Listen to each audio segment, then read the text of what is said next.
ngasi ma'am aigisu aigi punsida thokiba asengba wari amakha ai ma'am da share tawjage hoi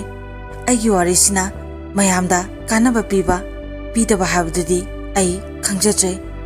adubo aina maroina hajeningbse nupi angang leraba nupana atopa nupida mi engkaran sambasi matangdi topiyo haina aina hajari ngasi aina wariba nungaitribase mayamni mafamda atopa kanagi mafamdadi saruk thunganjaningde aduna wakhanmona khanbiyo ngihaktangi ngawba nungaitokpa pamlubaduna ngasidi ima ichana senase phanghaure nupida karan tagadaba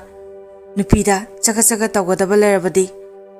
nupi thidabi ayaba nupi khalaga kobiyo hajari aduga maru oina nupi sune ngasigi samas asida mauna nupa koiba nupi leba nupaga lesabiga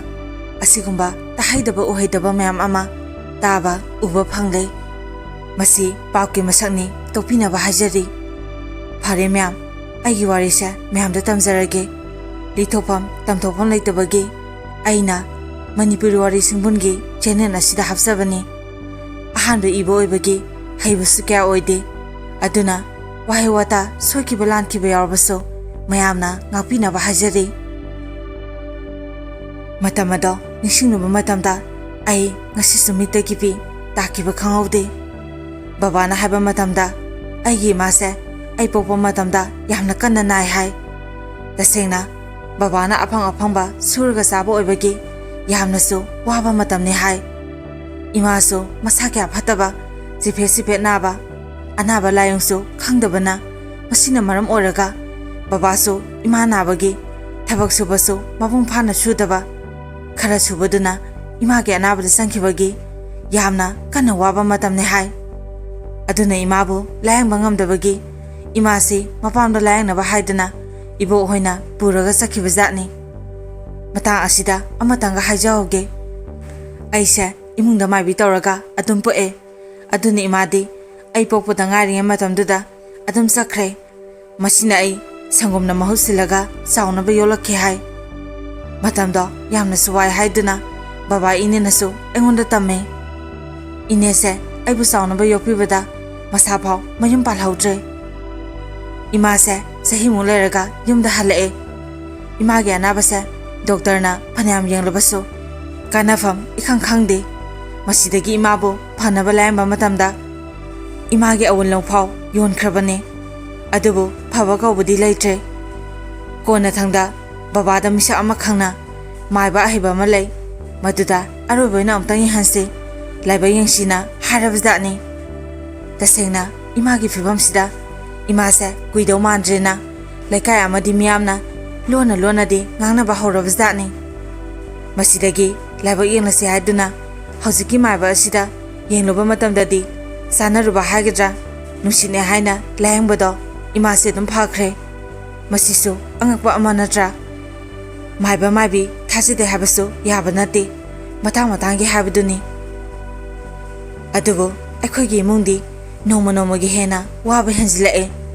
isilnaw yambaga baba mathantanaga subo oibaga imanaga masa sonbaga tasengna ware sara toine hele adubo awaba myamsigi marakta aigi bunsida aina khwaidagi nuaikidaba thamoi sokiba wari ama khaktang myamda haijage hoi waduna tadila ai adubo masina aigi khwaidagi thamoi sokba hajik phawba ningsinnuba mikupta wari asibu aina iba matamda aigi mitagi pi takiba khangaude numiase numidangi mana sak thonge haiduna ngaraga lei ningthamda matamne imagi sak ngaibada aige ipa nupagadi sak lamandana imagi manakta sange aduga imada sak sarage na habada imana hangam apapa khara akhoida pire si hana saro napana sengpurani aduga imana thonga saro na hai hangam apabada aige inaw nupaga sai imagi sak ngaibada aishu dum tumthare nongala pamatamda ngaranu midang sak sakhidabuduna sak lamandana ngata haugatle aduga imada ima ngang sak sade ngasi sage ai sak lame haina imada haiba matamda imana mathamu sokna kapakhi maramdi imana ekhoida babana seng purakane habada hasina bo oramkhi masa ekhoigi wa taba matamda imagi thamoi kyam kairam gani isi dadadi matamda khara saurabanina imungi leitaba khange asam haukibana haujite ai chahi 13 sure matam asida sune aigi punsida khwaidagi sopa ikaiba nangkhibase matamse harau kumai amagi numini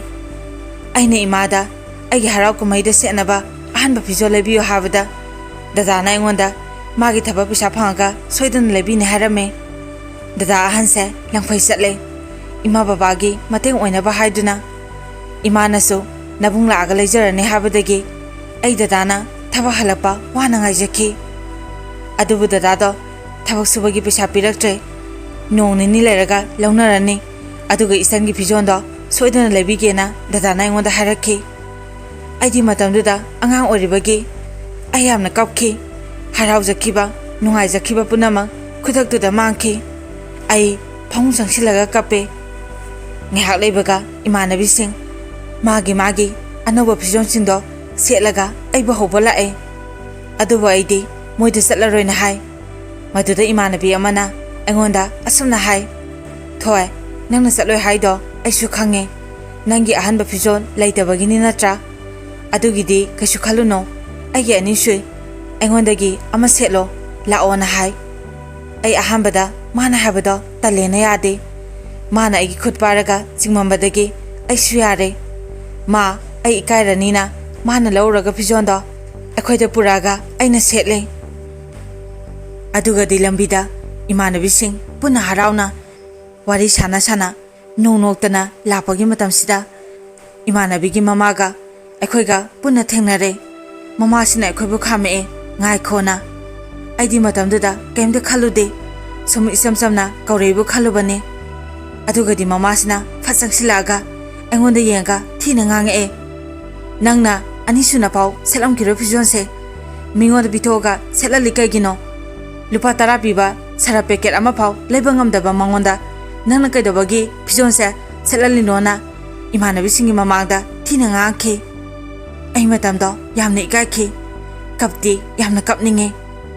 adubu ai ikaiba kapningmana isase kainom su tawre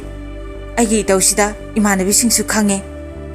imanabi duso mama na ngona ngangbududa masu nungai trahaba aisu khange adubu masu kari de haruni dumina dumlai ayum changaga yamna kapki numi aduda aina ikakiba punsida su kawde kawsu kawroi warise ai imada tamthoktre karigumba aina imada tamnurabadi imana hena nungai kiro khanbagi ai adumang haidre awaba mehama mahaukre awaba mayam sigi maraktani tamosaga aiga thengnaribase tamosa hoigi imungso masi manau yame aduna akhogi sumaina musu yamna wai mase laikti thawa yawe adubu pesagi nate chadabagi laik tamba topagi phibam lakhi magi mungi wari pumba engonda amata sithadana tamlakhi aisho akhogi mungi wari pumba mangonda punama tamki tasengna akhoiso wana horopagi ai awabase yengba ngamde aina mingodagi pesa puraga mangonda fau aina mateng pange ai angang oina imungi amadi aigi mateng oina ba haiduna ahan marakta laupengba laulingba lengoi pe phapo yauduna pesa tanki madudagi panglapa pesa duna ai tamosa da bau mateng pangkhibane asumna tamosa ga egese yamna thasana nungsinarki mayamda ai hana hayaudre tamosa ga egese rong number tarakhibadagi khanakibane ibani nungtige wari sanakhi nomatang wari sanahudaba mikupta leibangam nade matamdo ningsingnuba mikupta pukningse yamna nungsi newa phangdabagi awaba balance am yaudabagi wari nungaina sanarikan balance lokibagi nungaidabado as aduma ngasiso ningsingi matamdo ningsingnuba matamda yamna sae awaba imungde poklubana fi saba laukumba madudagi phanglapa pasana balance hapaga wari sanaba khangde ꯑꯩꯅ ꯃꯥꯁꯦ ꯌꯥꯝ ꯅꯨꯡꯁꯤꯔꯨꯔꯦ ꯑꯗꯨꯒꯗꯤ ꯃꯥꯗꯤ ꯑꯩꯕꯨ ꯊꯃꯣꯏ ꯁꯦꯡꯅ ꯅꯨꯡꯁꯤꯕ ꯇꯝꯕꯤꯔꯝꯂꯒ ꯑꯩꯕꯨ ꯅꯨꯡꯁꯤꯕ ꯈꯪꯍꯟꯕꯤꯔꯝꯂꯒ ꯃꯁꯥꯒꯤ ꯑꯣꯏꯖꯕ ꯊꯤꯕ ꯑꯣꯏꯔꯝꯂꯦ ꯅꯣꯡꯃ ꯃꯥꯅ ꯁꯨꯇꯤ ꯂꯩꯕꯒꯤ ꯊꯣꯛꯂꯛꯄꯗ ꯑꯩꯈꯣꯏꯔꯣꯝꯗ ꯂꯥꯛꯀꯦꯅ ꯍꯥꯏ ꯂꯥꯛꯑꯦ ꯏꯕꯥꯅꯤ ꯎꯅꯩ ꯑꯗꯨꯒ ꯅꯨꯃꯤꯠ 30ꯅꯤꯃꯨꯛ ꯂꯩꯔꯒ ꯃꯥ ꯑꯃꯨꯛ ꯆꯪꯈ꯭ꯔꯦ ꯃꯁꯤꯒꯤ ꯃꯇꯨꯡꯁꯨ ꯏꯕꯥꯅꯤ ꯋꯥꯔꯤ ꯑꯗꯨꯝ ꯐꯖꯅ ꯁꯥꯟꯅꯩ ꯃꯍꯥꯛꯀꯤ ꯅꯨꯡꯉꯥꯏꯇꯕ ꯈꯨꯗꯤꯡꯃꯛ ꯑꯩꯉꯣꯟꯗ ꯑꯗꯨꯝ ꯁꯦꯌꯔ ꯇꯧꯔꯛꯈꯤ ꯑꯁꯨꯝꯅ ꯑꯩꯈꯣꯏ ꯑꯅꯤ ꯅꯨꯡꯁꯤꯅꯔꯛꯄꯁꯦ ꯆꯍꯤ 3 ꯁꯨꯖꯤꯟꯈ꯭ꯔꯦ ꯑꯗꯨꯕꯨ ꯑꯩꯒ ꯃꯥꯒ ꯊꯨꯡꯅꯧ ꯍꯥꯏꯅ ꯂꯥꯏꯕꯛ ꯑꯁꯤꯗ ꯇꯝꯂꯝꯗ꯭ꯔ ꯃꯥꯜꯂꯦ ꯃꯔꯛ ꯑꯁꯤꯗ ꯂꯩꯀꯥꯏꯒꯤ ꯅꯨꯄꯥ ꯑꯃ ꯂꯩ ꯃꯥꯅ ꯑꯩꯉꯣꯟꯗ ꯑꯩꯕꯨ ꯅꯨꯡꯁꯤ ꯍꯥꯏꯗꯨꯅ ꯍꯥꯏꯕ ꯇꯛꯄ ꯂꯦꯞꯇꯦ ꯑꯗꯨꯕꯨ ꯑꯩꯅ ꯑꯩꯒꯤ ꯅꯨꯡꯁꯤꯅꯖꯕ ꯑꯩꯒꯤ ꯈꯪꯅꯖꯕ ꯂꯩꯖꯩ ꯍꯥꯏꯗꯨꯅ ꯑꯩ ꯃꯥꯅ ꯍꯥꯏꯕꯗꯣ ꯌꯥꯗꯦ ꯑꯗꯨꯕꯨ ꯅꯨꯄꯥꯁꯦ ꯑꯅꯝꯁꯨ ꯌꯥꯝꯅ ꯀꯜꯂꯤ ꯍꯥꯏꯕ ꯇꯛꯄ ꯁꯨꯛꯂꯦꯞ ꯂꯦꯞꯇꯦ ꯃꯥ ꯑꯩꯕꯨ ꯐꯥꯔꯒ ꯂꯧꯅꯤ ꯍꯥꯏꯅ ꯑꯗꯨꯃꯛ ꯃꯤꯉꯣꯟꯗꯁꯨ ꯍꯥꯏꯔꯝꯃꯦ ꯃꯤꯅꯁꯨ ꯑꯩꯉꯣꯟꯗ ꯇꯝꯃꯛꯑꯦ ꯃꯁꯤꯗꯒꯤ ꯑꯩꯅ ꯄꯥꯈꯠꯇꯅ ꯇꯥꯃꯣꯆꯥꯗ ꯍꯥꯏ ꯑꯗꯨꯅ ꯃꯥꯁꯨ ꯋꯥꯔꯤꯁꯦ ꯂꯣꯏꯅ ꯈꯪꯉꯦ ꯅꯨꯃꯤꯠꯁꯦ ꯗꯨꯀꯥꯟꯗ ꯑꯩ ꯄꯣꯠ ꯂꯩꯕ ꯊꯣꯛꯄꯅꯦ ꯑꯗꯨꯒꯗꯤ ꯅꯨꯄꯥꯁꯤꯁꯨ ꯗꯨꯀꯥꯟꯁꯤꯗ ꯂꯩꯔꯝꯃꯦ ꯑꯩꯁꯨ ꯆꯪꯁꯟꯕꯁꯨ ꯐꯔꯛꯇ ꯍꯟꯗꯣꯛꯄꯁꯨ ꯉꯝꯗ ꯁꯨꯝ ꯉꯥꯏꯍꯥꯛ ꯁꯦꯀꯦꯟ ꯈꯔꯗꯤ ꯂꯦꯞꯄꯒ ꯂꯩ ꯐꯖꯔꯣꯏ ꯈꯜꯂꯒ ꯑꯗꯨꯃꯛ ꯆꯪꯉꯦ ꯑꯗꯨꯕꯨ ꯅꯨꯄꯥꯁꯤꯅ ꯃꯥꯅ ꯍꯥꯏꯕ ꯌꯥꯗꯦ ꯉꯁꯤꯗꯤ ꯐꯥꯔꯒ ꯄꯨꯔꯗꯕꯅꯦꯅ ꯑꯩꯒꯤ ꯈꯨꯗꯥꯡꯁꯦ ꯄꯥꯏꯔꯒ ꯃꯥꯅ ꯆꯤꯡꯉꯦ ꯑꯩꯁꯨ ꯄꯥꯈꯠꯇꯅ ꯀꯣꯏꯂꯥꯎ ꯂꯥꯎꯔꯦ ꯗꯨꯀꯥꯟꯒꯤ ꯃꯤꯁꯤꯡ ꯂꯩꯀꯥꯏꯒꯤ ꯃꯤ ꯈꯔꯅ ꯇꯧꯔꯒ ꯑꯩꯁꯦ ꯃꯉꯣꯟꯗꯒꯤ ꯑꯗꯨꯃꯛ ꯀꯜꯍꯧꯔꯦ ꯃꯥꯁꯨ ꯑꯗꯨꯃꯛ ꯅꯥꯟꯊꯣꯛꯇꯨꯅ ꯆꯦꯟꯈ꯭ꯔꯦ ꯏꯃꯥ ꯍꯣꯏ ꯗꯗꯥ ꯍꯣꯏ ꯌꯥꯝꯅ ꯁꯥꯎꯋꯦ ꯑꯗꯨꯕꯨ ꯑꯩꯈꯣꯏ ꯃꯤꯑꯣꯏꯕ ꯀꯧꯕꯅꯤꯅ ꯃꯥꯅ ꯇꯧꯔꯤꯕꯗꯨꯁꯨ ꯑꯩꯕꯨ ꯅꯨꯡꯁꯤꯕꯒꯤꯅꯤ ꯈꯜꯂꯒ ꯃꯇꯨꯡ ꯃꯅꯥꯎ ꯇꯧꯗꯅꯕ ꯍꯥꯏꯔꯒ ꯃꯈꯥ ꯇꯥꯅ ꯀꯔꯤꯁꯨ ꯍꯥꯏꯔꯨꯗ꯭ꯔꯦ ꯑꯗꯨꯒꯗꯤ ꯃꯁꯤꯒꯤ ꯄꯥꯎꯁꯦ ꯇꯥꯃꯣꯆꯥꯁꯨ ꯇꯥꯔꯦ ꯑꯗꯨꯅ ꯃꯥꯁꯨ ꯈꯪꯉꯦ ꯃꯇꯝ ꯑꯗꯨꯗꯗꯤ ꯃꯥ ꯑꯩꯉꯣꯟꯗ ꯐꯖꯅ ꯍꯥꯏꯔꯛꯑꯦ ꯅꯪ ꯂꯥꯟꯗꯦ ꯈꯪꯉꯦ ꯑꯩ ꯀꯩꯁꯨ ꯈꯟꯗꯦ ꯅꯪꯕꯨ ꯂꯧꯕ ꯉꯝꯅꯤꯅ ꯍꯥꯏꯔꯛꯈꯤ ꯆꯦꯟ ꯆꯣꯡꯗꯅ ꯑꯍꯤꯡ ꯂꯦꯛꯎꯕꯁꯨ ꯅꯠꯇꯕꯗꯨꯕꯨ ꯍꯥꯏꯅ ꯃꯥ ꯌꯥꯝ ꯊꯥꯖꯅ ꯑꯩꯉꯣꯟꯗ ꯍꯥꯏꯔꯛꯈꯤ ꯊꯧꯗꯣꯛꯁꯦ ꯃꯥꯅ ꯈꯪꯉꯕ ꯃꯇꯨꯡ ꯅꯨꯃꯤꯠ 10ꯅꯤꯃꯨꯛꯇꯤ ꯋꯥꯔꯤ ꯐꯖꯅ ꯁꯥꯟꯅꯩ ꯃꯁꯤꯒꯤ ꯃꯇꯨꯡꯗꯒꯤꯅꯤ ꯃꯥꯅ ꯋꯥ ꯂꯩꯊꯣꯛꯄ ꯍꯧꯔꯛꯏꯁꯦ ꯑꯩꯅ ꯀꯣꯜ ꯇꯧꯕ ꯃꯇꯝꯗ ꯃꯥ ꯑꯗꯨꯝ ꯀꯣꯜ ꯋꯦꯇꯤꯡ ꯂꯩ ꯅꯍꯥꯟ ꯃꯈꯩꯗꯤ ꯑꯩꯉꯣꯟꯗ ꯀꯟꯐꯔꯦꯟꯁꯇ ꯑꯗꯨꯝ ꯄꯤꯔꯛꯄꯅꯦ ꯑꯗꯨꯕꯨ ꯑꯗꯨꯁꯨ ꯄꯤꯔꯛꯇ꯭ꯔꯦ ꯑꯩꯅ ꯃꯉꯣꯟꯗ ꯀꯅꯥꯒ ꯋꯥꯔꯤ ꯁꯥꯟꯅꯩꯅꯣꯅ ꯍꯪꯉꯁꯨ ꯂꯩꯊꯣꯛꯑꯒ ꯑꯗꯨꯝ ꯈꯨꯝꯃꯦ ꯃꯁꯤꯗꯒꯤ ꯑꯩꯁꯨ ꯃꯥꯒꯤ ꯃꯑꯣꯡꯁꯤꯗ ꯆꯤꯡꯅꯔꯦ ꯑꯩ ꯅꯨꯡꯉꯥꯏꯇꯅ ꯃꯉꯣꯟꯗ ꯍꯥꯏ ꯇꯥꯃꯣꯆꯥ ꯅꯪꯅ ꯍꯟꯗꯛ ꯃꯔꯛ ꯍꯣꯡꯉꯛꯏꯕ ꯃꯑꯣꯡꯁꯦ ꯀꯔꯤꯅꯣ ꯑꯩꯉꯣꯟꯗ ꯁꯦꯡꯅ ꯑꯗꯨꯝ ꯍꯥꯏꯌꯨ ꯑꯩ ꯀꯩꯁꯨ ꯁꯥꯎꯔꯣꯏ ꯅꯪꯅ ꯑꯩ ꯄꯥꯝꯗ꯭ꯔꯁꯨ ꯑꯩꯕꯨ ꯊꯥꯗꯣꯛꯑꯝꯃꯒ ꯆꯠꯈꯤꯕꯗ ꯑꯩ ꯅꯪꯉꯣꯟꯗ ꯀꯩꯁꯨ ꯍꯥꯏꯔꯣꯏ ꯑꯗꯨꯕꯨ ꯑꯁꯦꯡꯕꯗꯨꯗꯤ ꯍꯥꯏꯌꯣ ꯍꯥꯏꯅ ꯍꯥꯏꯕ ꯃꯇꯝꯗ ꯇꯥꯃꯣꯆꯥꯅ ꯑꯁꯨꯝꯅ ꯍꯥꯏꯔꯛꯈꯤ ꯅꯪꯒ ꯑꯩꯒ ꯌꯥꯝꯅ ꯈꯦꯠꯅꯩ ꯑꯩꯗꯤ ꯄꯥꯈꯪꯅꯦ ꯑꯗꯨꯒ ꯅꯪꯅ ꯕꯗꯅꯥꯝ ꯆꯥꯔꯕ ꯅꯨꯄꯤꯅꯦ ꯅꯪꯕꯨ ꯑꯩꯅ ꯌꯨꯝꯁꯤꯗ ꯀꯃꯥꯏꯅ ꯄꯨꯁꯤꯟꯗꯣꯏꯅꯣ ꯅꯪꯁꯨ ꯑꯝꯇ ꯈꯜꯂꯒ ꯌꯦꯡꯉꯣ ꯑꯩꯁꯨ ꯅꯉꯣꯟꯗ ꯍꯥꯏꯗꯣꯛꯄ ꯉꯝꯗꯕꯒꯤ ꯈꯟꯐꯝ ꯈꯪꯗꯕꯩ ꯑꯇꯣꯞꯄ ꯅꯨꯄꯤ ꯑꯃꯒ ꯈꯪꯅꯔꯦ ꯑꯩ ꯇꯥꯃꯣꯆꯥꯒꯤ ꯋꯥꯁꯤꯗ ꯈꯨꯝꯐꯝ ꯈꯪꯈꯤꯗꯦ ꯈꯪꯍꯧꯗꯅ ꯃꯤꯂꯨ ꯑꯅꯤꯁꯤꯗꯒꯤ ꯄꯤꯁꯨ ꯂꯦꯞꯄ ꯂꯩꯇꯅ ꯁꯤꯟꯊꯔꯛꯈꯤ ꯑꯩ ꯌꯥꯝꯅ ꯀꯞꯆꯈꯤ ꯅꯨꯡꯁꯤꯕꯕꯨ ꯃꯥꯅ ꯐꯥꯒꯤ ꯇꯥꯍꯟꯈꯤ ꯑꯩꯅ ꯈꯟꯈꯤ ꯑꯣ ꯇꯥꯃꯣꯆꯥ ꯅꯪꯅ ꯑꯩꯕꯨ ꯅꯨꯡꯁꯤ ꯍꯥꯏꯕꯗꯣ ꯁꯤ ꯑꯣꯏꯔꯦꯀꯣ ꯁꯣꯏꯈꯤꯕ ꯊꯧꯗꯣꯛꯇꯨꯃꯅ ꯅꯪꯅ ꯑꯩꯒꯤ ꯅꯨꯡꯁꯤꯕꯕꯨ ꯃꯤꯔꯥꯏꯕꯤꯕ ꯐꯔꯦ ꯅꯪꯁꯨ ꯅꯪꯒ ꯆꯥꯟꯅꯒꯗꯕ ꯑꯐꯕ ꯃꯇꯤꯛ ꯆꯥꯕꯤ ꯅꯨꯄꯤ ꯑꯃꯒ ꯈꯪꯅꯔꯣ ꯑꯩꯁꯨ ꯅꯐꯝꯗ ꯑꯃꯨꯛ ꯍꯟꯅ ꯌꯦꯠꯂꯔꯣꯏ ꯅꯪꯅ ꯊꯥꯖꯕꯤꯗ꯭ꯔꯕ ꯑꯩꯁꯦ ꯅꯪꯉꯣꯟꯗ ꯑꯃꯨꯛ ꯍꯟꯅ ꯌꯦꯠꯂꯔꯣꯏ ꯇꯥꯃꯣꯆꯥ ꯑꯗꯨꯕꯨ ꯇꯥꯃꯣꯆꯥ ꯑꯩꯒꯤ ꯍꯛꯆꯥꯡꯁꯦ ꯍꯧꯖꯤꯛꯁꯨ ꯂꯩꯁꯥꯕꯤ ꯑꯣꯏꯔꯤ ꯍꯥꯏꯕꯁꯤꯃꯇꯪꯗꯤ ꯅꯪꯅ ꯈꯪꯕꯤꯌꯨꯀꯣ ꯀꯔꯤꯒꯨꯝꯕ ꯇꯥꯃꯣꯆꯥ ꯅꯪꯅ ꯑꯇꯣꯞꯄ ꯅꯨꯄꯤ ꯑꯃ ꯊꯤꯔꯝꯃꯒ ꯅꯨꯄꯤꯗꯣ ꯂꯩꯈꯤꯗꯕ ꯊꯣꯛꯑꯗꯤ ꯑꯩꯗꯤ ꯅꯪꯕꯨ ꯅꯨꯡꯁꯤꯕꯒꯤꯗꯃꯛ ꯅꯪꯒꯤꯗꯃꯛ ꯂꯦꯞꯀꯅꯤ ꯑꯗꯨꯕꯨ ꯅꯪꯗꯤ ꯃꯁꯤ ꯈꯜꯂꯒ ꯑꯩ ꯂꯣꯟꯅ ꯀꯅꯥꯁꯨ ꯈꯪꯍꯟꯗꯅ ꯑꯗꯨꯃꯛ ꯀꯞꯆꯈꯤ ꯑꯁꯨꯝꯅ ꯃꯥꯒ ꯑꯩꯒꯁꯦ ꯑꯗꯨꯃꯛ ꯂꯥꯞꯊꯣꯛꯅꯈ꯭ꯔꯦ ꯃꯁꯤꯒꯤ ꯃꯇꯨꯡ ꯑꯩ ꯅꯨꯄꯥ ꯑꯃꯠꯇ ꯊꯥꯖꯗ꯭ꯔꯦ ꯑꯗꯨꯕꯨ ꯑꯩꯒꯤ ꯋꯥꯔꯤꯁꯦ ꯈꯪꯕ ꯏꯅꯝꯃ ꯑꯃꯅ ꯃꯥꯒꯤ ꯃꯅꯥꯎꯅꯨꯄꯥ ꯊꯣꯛꯄ ꯑꯃ ꯂꯩ ꯅꯨꯄꯤ ꯑꯃꯠꯇ ꯀꯣꯏꯖꯕ ꯖꯥꯠ ꯅꯠꯇꯦ ꯅꯨꯄꯥꯗꯣ ꯈꯪꯅꯔꯣ ꯃꯥꯅꯁꯨ ꯅꯪꯕꯨ ꯑꯃꯨꯔꯛꯇꯤ ꯎꯔꯦ ꯍꯥꯏ ꯑꯩꯉꯣꯟꯗ ꯅꯪꯕꯨ ꯍꯥꯏꯕꯤꯌꯣꯅ ꯑꯗꯨꯃꯛ ꯇꯛꯑꯦ ꯅꯪ ꯅꯨꯄꯥꯗꯣ ꯈꯪꯅꯔꯣꯅ ꯍꯥꯏ ꯑꯗꯨꯕꯨ ꯑꯩ ꯏꯅꯝꯃꯅ ꯍꯥꯏꯕꯗꯣ ꯑꯍꯥꯟꯕꯗ ꯌꯥꯗꯦ ꯑꯗꯨꯕꯨ ꯑꯩ ꯏꯅꯝꯃꯅ ꯍꯥꯏꯕꯗꯣ ꯅꯨꯄꯥ ꯑꯝꯇ ꯊꯥꯖꯗ꯭ꯔꯦꯅ ꯑꯗꯨꯝ ꯌꯥꯗ꯭ꯔꯦ ꯑꯗꯨꯒꯗꯤ ꯏꯅꯝꯃꯁꯤꯅ ꯑꯃꯨꯛꯈꯛ ꯑꯦꯛꯁꯤꯗꯦꯟ ꯊꯣꯛꯄꯗ ꯒꯥꯔꯤꯗꯣ ꯊꯧꯕ ꯀꯤꯌꯦꯅ ꯊꯧꯗ꯭ꯔꯗꯤ ꯒꯥꯔꯤ ꯃꯌꯥꯝꯗꯨꯕꯨ ꯁꯤꯠꯈꯤꯗ꯭ꯔꯥ ꯍꯥꯏꯅ ꯄ꯭ꯔꯃꯥꯟꯒ ꯇꯧꯔꯒ ꯑꯩꯉꯣꯟꯗ ꯉꯥꯡꯉꯛꯑꯦ ꯃꯣꯏꯒꯤꯗꯤ ꯃꯧꯁꯨ ꯗꯔꯀꯥꯔ ꯑꯣꯏꯔꯕꯅꯦ ꯍꯥꯏꯗꯨꯅ ꯑꯩꯕꯨ ꯊꯦꯝꯃꯦ ꯁꯣꯝꯗꯅ ꯏꯅꯥꯎꯅꯨꯄꯤꯁꯨ ꯅꯨꯄꯥ ꯈꯪꯅꯔꯦ ꯑꯗꯨꯅ ꯀꯥꯟꯊꯣꯛꯑꯒ ꯆꯠꯅꯗꯅꯕ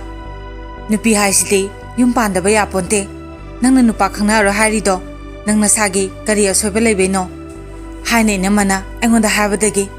ꯑꯩꯁꯨ ꯐꯔꯦ ꯀꯩꯗꯧꯕꯒꯤ ꯃꯥꯒꯤꯗꯃꯛꯇ ꯁꯨꯝ ꯋꯥꯗꯣꯏꯅꯣ ꯃꯥꯒꯤ ꯋꯥꯈꯜ ꯑꯩꯅ ꯀꯔꯤꯒꯤ ꯈꯟꯗꯣꯏꯅꯣ ꯃꯥꯅꯗꯤ ꯑꯩꯕꯨ ꯅꯨꯡꯁꯤꯗ꯭ꯔꯦ ꯍꯥꯏꯗꯨꯅ ꯑꯩꯕꯨ ꯀꯥꯎꯊꯣꯛꯄꯤꯔꯝꯃꯒ ꯑꯩꯅꯗꯤ ꯃꯥꯒꯤꯗꯃꯛꯇ ꯃꯥꯒꯤ ꯋꯥꯈꯜ ꯀꯔꯤꯒꯤ ꯈꯟꯗꯣꯏꯅꯣ ꯑꯩ ꯌꯥꯔꯒꯦꯅ ꯏꯅꯝꯃꯗ ꯍꯥꯏꯈ꯭ꯔꯦ ꯑꯗꯨꯕꯨ ꯑꯩ ꯅꯨꯄꯥꯁꯤꯗꯁꯨ ꯑꯩꯒꯤ ꯍꯥꯟꯅꯒꯤ ꯋꯥꯔꯤꯁꯤꯡ ꯃꯉꯣꯟꯗ ꯂꯣꯏꯅ ꯇꯝꯃꯦ ꯃꯔꯝꯗꯤ ꯀꯣꯟꯅ ꯑꯃꯨꯛ ꯈꯪꯉꯒ ꯑꯩꯕꯨ ꯄꯥꯝꯗ꯭ꯔꯦ ꯍꯥꯏꯗꯨꯅ ꯃꯤꯔꯥꯏꯕꯤꯔꯛꯀꯗꯕꯒꯤ ꯁꯔꯨꯛ ꯑꯗꯨꯕꯨ ꯗꯗꯥꯁꯤꯅ ꯑꯩ ꯀꯔꯤꯁꯨ ꯈꯟꯗꯦ ꯅꯪꯅ ꯑꯩꯒꯤ ꯅꯨꯡꯁꯤꯕꯁꯤꯗꯪ ꯌꯥꯕꯤꯌꯣ ꯑꯗꯣ ꯏꯕꯥꯅꯤ ꯆꯦꯜꯂꯁꯦꯅ ꯍꯥꯏꯃꯟꯕꯗꯒꯤ ꯊꯥ ꯈꯔ ꯅꯨꯡꯁꯤꯅꯔꯒ ꯑꯗꯨꯃꯛ ꯆꯦꯜꯂꯦ ꯏꯕꯥꯅꯤ ꯂꯨꯍꯣꯡꯉꯦ ꯆꯍꯤ ꯑꯣꯜꯂꯛꯄ ꯃꯇꯝꯗ ꯏꯕꯥꯅꯤꯒꯤ ꯅꯨꯡꯁꯤꯔꯕ ꯏꯆꯥ ꯑꯃ ꯐꯪꯖꯔꯦ ꯃꯇꯝꯗꯨꯗ ꯑꯩ ꯌꯥꯝꯅ ꯍꯔꯥꯎꯖꯈꯤ ꯗꯗꯥꯅ ꯑꯩꯕꯨ ꯅꯨꯡꯁꯤꯕꯤ ꯅꯨꯡꯁꯤꯔꯕ ꯏꯆꯥ ꯑꯃꯁꯨ ꯐꯪꯖꯔꯦ ꯈꯜꯂꯒ ꯑꯩ ꯌꯥꯝꯅ ꯍꯔꯥꯎꯖꯈꯤ ꯑꯗꯨꯕꯨ ꯑꯩꯒꯤ ꯂꯥꯏꯕꯛꯀꯤ ꯅꯣꯡꯗꯝ ꯃꯇꯝ ꯀꯨꯏꯅ ꯍꯔꯥꯎꯅ ꯅꯨꯡꯉꯥꯏꯅ ꯂꯩꯌꯨ ꯍꯥꯏꯅ ꯇꯝꯂꯝꯗ꯭ꯔ ꯃꯥꯜꯂꯦ ꯃꯇꯝꯁꯦ ꯑꯩꯒꯤ ꯄꯥꯝꯁꯤ ꯈꯔ ꯐꯒꯠꯂꯛꯑꯦ ꯗꯗꯥ ꯍꯣꯏꯅ ꯁꯨꯕ ꯅꯣꯝꯕ ꯂꯦꯞꯇꯕ ꯕꯕꯥꯅ ꯁꯨꯕ ꯀꯟꯕ ꯃꯁꯤꯅ ꯃꯔꯨꯞ ꯌꯥꯎꯔꯒ ꯀꯔꯕꯥꯔ ꯇꯧꯕꯗꯒꯤ ꯈꯔ ꯀꯣꯝꯖꯔꯦ ꯏꯃꯥ ꯕꯕꯥꯅ ꯑꯩꯒꯤꯁꯨ ꯃꯇꯦꯡ ꯑꯣꯏꯅꯕ ꯍꯥꯏꯗꯨꯅ ꯒꯥꯔꯤ ꯑꯃꯈꯛ ꯂꯩꯔꯒ ꯄꯤꯔꯛꯑꯦ ꯒꯥꯔꯤꯁꯦ ꯗꯗꯥꯅ ꯊꯧꯔꯒ ꯄꯩꯁꯥ ꯇꯥꯜꯂꯦ ꯏꯅꯦꯝ ꯏꯀꯨꯅꯁꯨ ꯑꯩꯕꯨ ꯌꯥꯝꯅ ꯂꯨꯅ ꯇꯧꯋꯦ ꯑꯗꯨꯕꯨ ꯏꯆꯥꯁꯤꯅ ꯊꯥ 9-10 ꯍꯥꯏꯔꯛꯄ ꯁ꯭ꯋꯥꯏꯁꯤꯗ ꯗꯗꯥꯅ ꯑꯩꯉꯣꯟꯗ ꯃꯥꯁꯦ ꯚꯔꯥꯗ ꯑꯣꯏꯅ ꯂꯩꯔꯒꯦ ꯂꯝꯁꯤꯁꯨ ꯈꯔ ꯍꯥꯏꯊꯕꯅꯤꯅ ꯈꯨꯗꯣꯡꯆꯥꯕꯁꯨ ꯋꯥꯠꯂꯤ ꯃꯤꯅ ꯍꯥꯟꯅ ꯍꯦꯛꯇ ꯍꯜꯂꯝꯃꯤ ꯈꯨꯗꯣꯡꯆꯥꯕ ꯑꯃꯠꯇ ꯐꯪꯗ꯭ꯔꯦꯅ ꯍꯥꯏꯕꯗꯒꯤ ꯑꯩꯁꯨ ꯃꯥꯅ ꯍꯥꯏꯕꯗꯣ ꯌꯥꯔꯦ ꯃꯥ ꯃꯊꯛꯂꯣꯝꯒꯤ ꯚꯔꯥꯗ ꯑꯗꯨꯃꯛ ꯂꯩꯈ꯭ꯔꯦ ꯑꯩ ꯂꯝꯗꯨꯗꯤ ꯄꯟꯖꯔꯣꯏꯒꯦ ꯃꯥꯅ ꯚꯔꯥꯗ ꯂꯩꯈꯤꯕ ꯅꯧꯔꯤꯉꯩ ꯃꯇꯝ ꯃꯥ ꯑꯩꯉꯣꯟꯗ ꯉꯥꯏꯍꯥꯛ ꯂꯩꯇꯅ ꯀꯣꯜ ꯇꯧꯔꯛꯏ ꯋꯥꯔꯤ ꯁꯥꯟꯅꯩ ꯆꯥꯛ ꯆꯥꯔꯕ ꯀꯩꯗꯧꯔꯤ ꯏꯆꯥꯗꯤ ꯀꯞꯇ꯭ꯔꯣ ꯏꯃꯥ ꯕꯕꯥꯗꯤ ꯑꯉꯥꯡꯅ ꯍꯟꯒꯅꯨ ꯈꯪꯗꯦ ꯅꯨꯡꯁꯤꯕ ꯋꯥꯍꯩ ꯀꯌꯥ ꯍꯥꯏꯔꯛꯈꯤ ꯅꯣꯡꯃꯗ ꯐꯣꯟ 4-5ꯔꯛꯀꯨꯝꯕ ꯃꯥꯅ ꯇꯧꯔꯛꯑꯝꯅꯤ ꯃꯁꯤꯒꯤ ꯃꯇꯨꯡ ꯊꯥ ꯈꯔ ꯂꯩꯔꯒꯅꯤ ꯍꯥꯟꯅ ꯐꯣꯟ ꯇꯣꯏꯅ ꯇꯧꯔꯛꯑꯝꯕꯗꯨꯁꯨ ꯇꯧꯔꯛꯈꯤꯗ꯭ꯔꯦ ꯑꯩꯅ ꯇꯧꯔꯁꯨ ꯒꯥꯔꯤ ꯊꯧꯔꯤ ꯐꯣꯟ ꯄꯪꯇꯧ ꯇꯧꯔꯛꯀꯅꯨ ꯊꯕꯛ ꯆꯤꯜꯂꯤ ꯐꯣꯟ ꯄꯥꯏꯕ ꯁꯪꯗꯦꯅ ꯏꯁꯧ ꯂꯥꯡꯕ ꯍꯧꯔꯛꯑꯦ ꯑꯩ ꯃꯇꯝꯗꯨꯐꯥꯎ ꯑꯩ ꯃꯥꯅ ꯅꯨꯄꯤ ꯀꯣꯏꯔꯝꯅꯦ ꯍꯥꯏꯕ ꯅꯣꯡꯇ ꯈꯜꯂꯨꯗꯦ ꯅꯨꯃꯤꯠꯁꯦ ꯏꯄꯥꯝꯒꯤ ꯃꯤ ꯑꯃꯈꯛꯅ ꯐꯣꯟ ꯇꯧꯔꯛꯑꯒ ꯅꯪꯒꯤ ꯅꯨꯄꯥꯗꯣ ꯃꯧ ꯑꯃ ꯑꯗꯨꯝ ꯄꯨꯔꯒ ꯆꯠꯄ ꯎꯏ ꯀꯃꯥꯏ ꯇꯧꯔꯤꯅꯣ ꯅꯪ ꯈꯪꯗ꯭ꯔꯅ ꯍꯪꯉꯛꯑꯦ ꯍꯧꯖꯤꯛꯀꯤ ꯂꯩꯀꯥꯏꯒꯤ ꯅꯨꯄꯤꯁꯦ ꯗꯗꯥꯁꯤꯅ ꯂꯩꯔꯤꯕ ꯚꯔꯥꯁꯤꯒ ꯅꯛꯅꯕ ꯖꯥꯠꯅꯤ ꯃꯥꯅꯗꯤ ꯈꯪꯗꯕ ꯑꯩꯅꯁꯨ ꯃꯥ ꯂꯩ ꯍꯥꯏꯕꯁꯦ ꯈꯪꯉꯨꯗꯕꯅꯤ ꯃꯗꯨꯗ ꯑꯩꯅ ꯍꯥꯏꯈꯤ ꯃꯤ ꯄꯦꯁꯦꯟꯖꯔ ꯑꯣꯏꯔꯝꯅꯤ ꯍꯥꯏꯕꯗ ꯏꯅꯝꯃꯁꯤꯅ ꯍꯪꯉꯛꯑꯦ ꯀꯔꯥꯏꯗꯩꯅꯣ ꯃꯣꯏꯒꯤ ꯃꯑꯣꯡꯗ ꯌꯥꯗꯦ ꯅꯪ ꯁꯣꯏꯖꯅꯤ ꯅꯨꯡꯇꯤꯒꯤꯕꯨ ꯀꯩꯅꯣ ꯑꯩ ꯊꯥꯖꯗꯦ ꯅꯪ ꯐꯖꯅ ꯑꯝꯇ ꯊꯤꯒꯠꯂꯣ ꯑꯩꯅ ꯅꯪꯕꯨ ꯅꯨꯡꯁꯤꯕꯒꯤ ꯄꯥꯎꯁꯦ ꯇꯝꯃꯛꯄꯅꯦ ꯑꯩꯅ ꯇꯝꯃꯦ ꯍꯥꯏꯕꯗꯤ ꯅꯪ ꯍꯥꯏꯗꯣꯛꯀꯅꯣ ꯅꯪ ꯍꯥꯟꯅ ꯆꯨꯝꯕ꯭ꯔꯥ ꯂꯥꯟꯕ꯭ꯔꯥ ꯍꯥꯏꯕꯗꯣ ꯑꯗꯨꯝꯇꯪ ꯊꯤꯒꯠꯂꯣ ꯑꯗꯨꯕꯨ ꯑꯩ ꯃꯣꯏꯅꯤꯒꯤ ꯃꯑꯣꯡꯁꯦ ꯇꯁꯦꯡꯅ ꯆꯤꯡꯅꯩ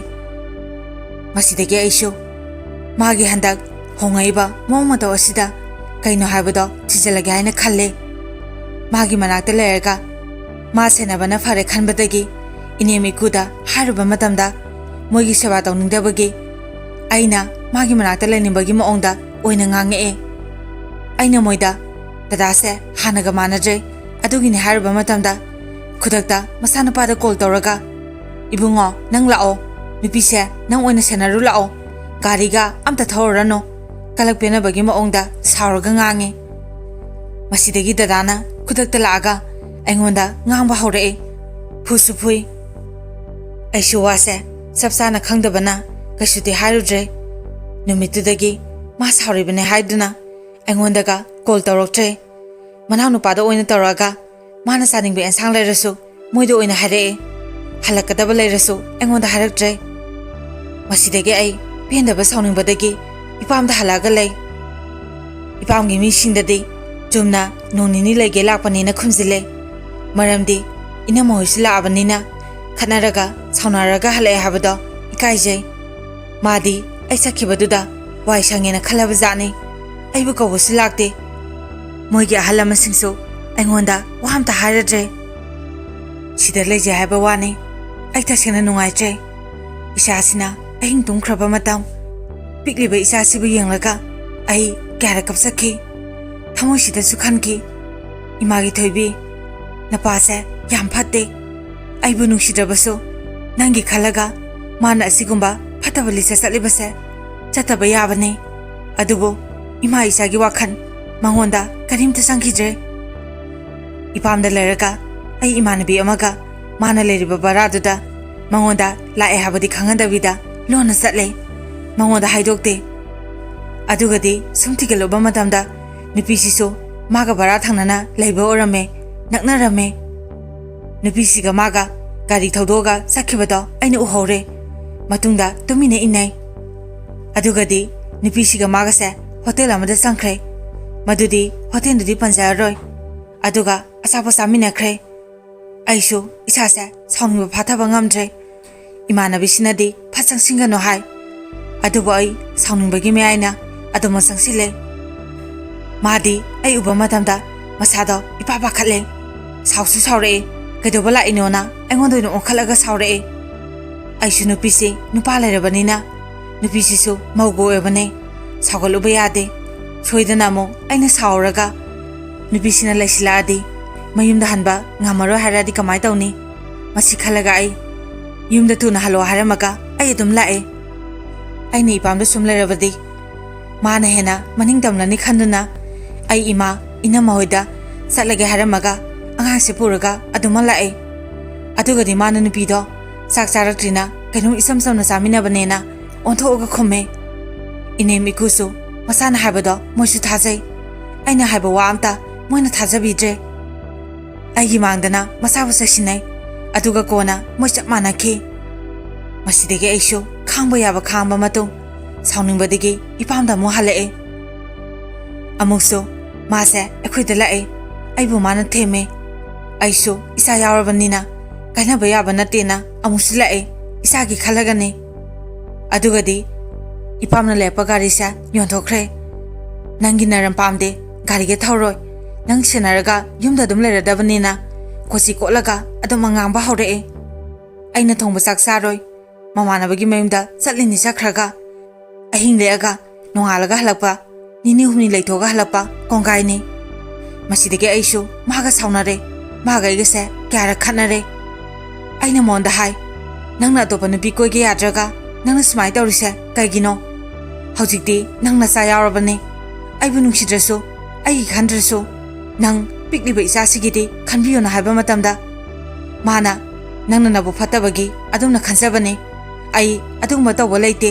thajadraga nayum sakhona hai masidege aina sauraga ayumda dum satle adubo moigi misingna wamta haraktre madi aina sakhibado maunde hena kongkhre ma khange hojisu nupi korangane haiba aishu khange adubo karidu paile ima isatagi maudune hena lui haiduna mana khankrabane moigi ahalamangi matau magi matau se usimande haiduna walo sinare se haiduna aduma walo sinare adubo amo ai isagi khanba matamda yamna wakhi karigumba magaiga khanarabadi angangse mana laukhidra khanbagi ai yamna wai isasina magi manakta leiraga karigumba maudo mana pusilaga